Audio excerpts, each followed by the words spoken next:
ម្ដងនេះថៃទុកជន់លើទុកហើយថៃប្រែក្លាយពីប្រទេសដែលខ្វះកម្លាំងពលកម្មទៅជាប្រទេសដែលកំពុងអត់ការងារធ្វើជិត40ម៉ឺននាក់ប្រទេសថៃដែលធ្លាប់តែត្រូវបានគេស្គាល់ថាជាប្រទេសខ្វះកម្លាំងពលកម្មនិងពឹងផ្អែកយ៉ាងខ្លាំងលើពលករបរទេសបច្ចុប្បន្នកំពុងប្រែក្លាយទៅជាប្រទេសដែលប្រជាជនខ្លួនឯងកំពុងខ្វះការងារធ្វើយ៉ាងធ្ងន់ធ្ងរស្ថានភាពនេះកំពុងក្លាយជាសញ្ញាគ្រោះថ្នាក់ថ្មីមួយសម្រាប់សេដ្ឋកិច្ចថៃគណៈចំនួនអ្នកគ្មានការងារធ្វើបានកើនឡើងជិត40ម៉ឺននាក់ដែលថៃកើបានផ្សាយនៅថ្ងៃទី25នេះថាអត្រាគ្មានការងារធ្វើរបស់ថៃក្នុងត្រីមាសទី1ក្នុងឆ្នាំ2026បានឡើងដល់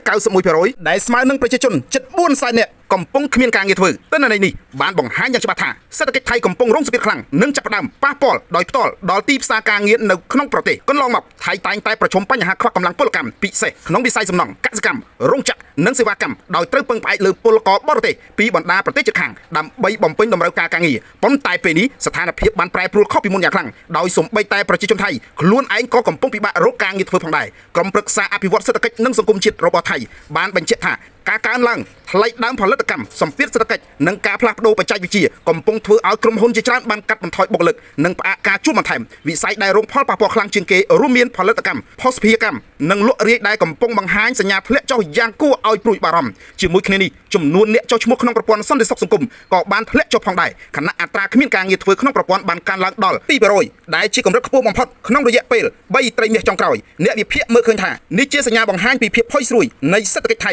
និងការធ្លាក់ចុះនៃទំនុកចិត្តទីផ្សារការងារអ្នកវិភាគពី K Research បានឲ្យដឹងថាកម្មករជាច្រើនកំពុងបង្ខំចិត្តផ្លាស់ទៅធ្វើការនៅក្នុងវិស័យក្រៅផ្លូវការដើម្បីរកចំណូលបន្តរស់នៅប៉ុន្តែការងារទាំងនោះភាគច្រើនមិនមានសន្តិសុខសង្គមនិងការធានាហិរញ្ញវត្ថុនោះទេនេះធ្វើឲ្យប្រទេសថៃកាន់តែងាយគ្រោះថ្នាក់ប្រសិនបើស្ថានភាពសេដ្ឋកិច្ចបន្តធ្លាក់ចុះអ្នកជំនាញសេដ្ឋកិច្ចបានព្រមានថាប្រសិនបើរដ្ឋាភិបាលថៃមិនជំរុញសេដ្ឋកិច្ចនិងបង្កើតការងារថ្មីៗបានទាន់ពេលវេលាទេនោះប្រទេសដែលធ្លាប់ខ្វះកម្លាំងពលកម្មមួយនេះអាចនឹងក្លាយទៅជាប្រទេសដែលប្រជាជនខ្លួនឯងខ្វះការងារធ្វើកាន់តែធ្ងន់ធ្ងរនៅពេលខាងមុខខ្ញុំរំសវី Friday Daily News